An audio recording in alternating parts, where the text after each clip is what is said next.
మరి ఈ ఆదివారం ఈ పునరుత్థాన దినానికి కూడా ఒక ప్రత్యేకమైనటువంటి దినం. దేవునికి స్తోత్రం చెప్పండి. అందరూ కూడా ఏంటో చెప్పగలరమ్మా? అమ్మా, ఫ్రెండ్షిప్ డే, స్నేహితుల దినోత్సవం. దేవుని పిల్లలుగా అది స్త్రీలు కానివ్వండి, పురుషులు కానివ్వండి, మనం స్నేహం ఎవరితో చేయాలంటే, మన క్యారెక్టర్ పాడైపోకుండా ఉండాలంటే ఎదుటివాడు పరిశుద్ధుడు, నీతిమంతుడు, దేవుని యందు భయభక్తులు గలవాడుగా ఉండాలి. దేవుని యందు భయభక్తులు గలదానిగా నీ స్నేహితురాలు ఉండాలి. దేవుడంటే భయం ఉండాలి నీ స్నేహితుడికి, దేవుడంటే భక్తి ఉండాలి మన స్నేహితులకు. దేవునికి స్తోత్రం కలుగునుగా. అంతేగా తర్వాత చెప్తున్న మాట ఏంటమ్మా? నీ ఉపదేశములను అనుసరించు వారికి నేను స్నేహితులను. చెలికాడంటే స్నేహితుడట. దావీదు ఎవరికి స్నేహితుడంటే ఇప్పుడు? దావీదు ఎవరితో స్నేహం చేసేవాడట? దేవుని పిల్లలతోనే. చాలా జాగ్రత్తగా వినండి. మనం బాప్తిజం తీసుకుంటున్నాం, రక్షణ తీసుకుంటున్నాం ఏమండి. మనం మొదటి స్థితి మనం ఒకప్పుడు బాగానే ఉండేది. రాను రాను దేవుడు అంటే మనకి ఏం పోతుంది? భయం పోతుంది. కారణం చెప్పగలరా? ఒకనాడు మీకు అందరికీ కూడా, ఒకనాడు క్రైస్తవులకు అందరికీ కూడా ఎవరంటే భయం? దేవుడంటే భక్తి. భయము, భక్తి. ఉదయం లేస్తే 33 సార్లు సహోదరుల ఐక్యత కలిగి ఉండేవారు. ఇప్పుడు ఏమైపోయింది? పరీక్షించుకోండి. ఒకనాడు దేవుడి మీద ఉన్న భయము, ఒకనాడు దేవుని మీద ఉన్న భక్తి, ఒకనాడు సంఘ సహోదరులతో సహవాసం, ఒకనాడు సంఘ సహోదరులతో సహవాసం, ఈనాడు అన్యజనులతో సహవాసం. దేవుని స్తోత్రం కలుగునుగా. ఏమంటే దేవుని పిల్లలతో సహవాసం ఉంటే ఇనుము చేత ఇనుము ఏమవుతుందటండి? సామెతల గ్రంథం. ఇనుము చేత ఇనుము పదును అగును.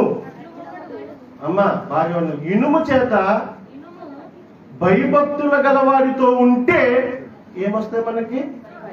భయభక్తులు కలుగును. లోకస్తులతో తిరిగితే ఏమొస్తుంది? లోకస్తుల మాదిరిగానే మన జీవితములు ఉండును. దేవునికి స్తోత్రం చెప్పండి అందరూ కూడా. విన్నారా? గనుక పిల్లరా, మనం చాలా జాగ్రత్తగా గమనించాలి. ఇనుము చేత ఇనుము పదునవుతుందట. ఒక వ్యక్తి మంచివాడిగా ఉండాలంటే నీ పక్కన కూడా ఎలా ఉండాలి? మంచోడు ఉంటేనే మంచివాడిగా ఉండగలవు. దేవునికి స్తోత్రం చెప్పండి అందరూ కూడా. చెడ్డవాడు ఉండగా నువ్వు మంచివాడివి అవలేవు.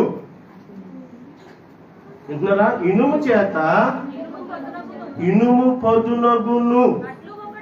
అట్లు అలాగే ఒక్కడు తన చెలికానికి వివేకము పుట్టించును. ఈ దినాన్న దేవుని పిల్లలతో సహవాసం కలిగి ఉంటే వారి ద్వారా నీకు ఏం కలుగుతుందట? వివేకము కలుగుతుందట, తెలివి కలుగుతుందట, జ్ఞానము కలుగుతుందట. దేవునికి స్తోత్రం కలుగునుగా. ఎవరితో స్నేహం చేస్తే అమ్మా? దేవుని యందు భయభక్తులు గలవారితో స్నేహం చేస్తే నీకు కూడా ఏం కలుగుతాయి? భయభక్తులు.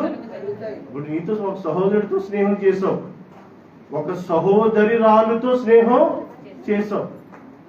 ఒక మంగళవారం ఉంది, ఒక శుక్రవారం ఉంది. ఆ సహోదరి బాబు ఈరోజు శుక్రవారం నేను సన్నిధికి వెళ్ళిపోవాలి అందరికో, నీకు కూడా ఏం కలుగుతుంది? మాట్లాడండి, ఏం కలుగుతుంది? అయ్యి బాబు ఈరోజు శుక్రవారం కదా, నేను కూడా మందిరానికి, ఈరోజు ఆదివారం కదా, నేను కూడా మందిరానికి. అది అన్నిటితో సహవాసం చేసావు అనుకో, అలాగే ఏముండదు? ఒక శుక్రవారం ఉండదు ఏమండి, ఒక ఆదివారం ఉండదు. వెళ్దాము అన్న మనసు నీకు ఎక్కడో పరిశుద్ధాత్ముడు జ్ఞాపకం చేస్తున్నా వెళ్దువు గానిలే. ఏంటి? వెళ్దువు గానిలే. ఈ శుక్రవారం వెళ్ళకపోతే ఏమన్నా కొంపలు ఏమన్నా మునిగిపోతాయా ఏంటి? ఈ మంగళవారం వెళ్ళకపోతే, ఈ ఆదివారం ఒక్క ఆదివారం వెళ్ళకపోతే ఏమైనా దేవుడు నిన్ను గెంటేస్తాడా, నెట్టేస్తాడా? దేవుని స్తోత్రం కలుగును కాక. ఇప్పుడు పదునైన కత్తికి ఏమైపోతుంది? ఇప్పుడు రాను రాను అమ్మా పదును తగ్గిపోతే ఇంకా ఎలా ఉంటుంది? ముండి బారిపోతుంది, పనికి రాదు. దేవునికి స్తోత్రం చెప్పండి అందరూ కూడా. చాలా జాగ్రత్తగా ఉండాలండి. నీవు పదునుగా, ఆత్మానుసారంగా, భక్తి పరురాలుగా ఉండాలంటే అది నీ ఒక్కరి వలన సాధ్యము కాదు. నిన్ను నిత్యము నిరంతరము బలపరిచేవారు, నీకు అమూల్యమైన దేవుని మాటలు తెలియచేసేవారు నీ జీవితంలో చాలా చాలా అవసరం. ప్రియులారా, దేవునికి స్తోత్రం చెప్పండి అందరూ కూడా.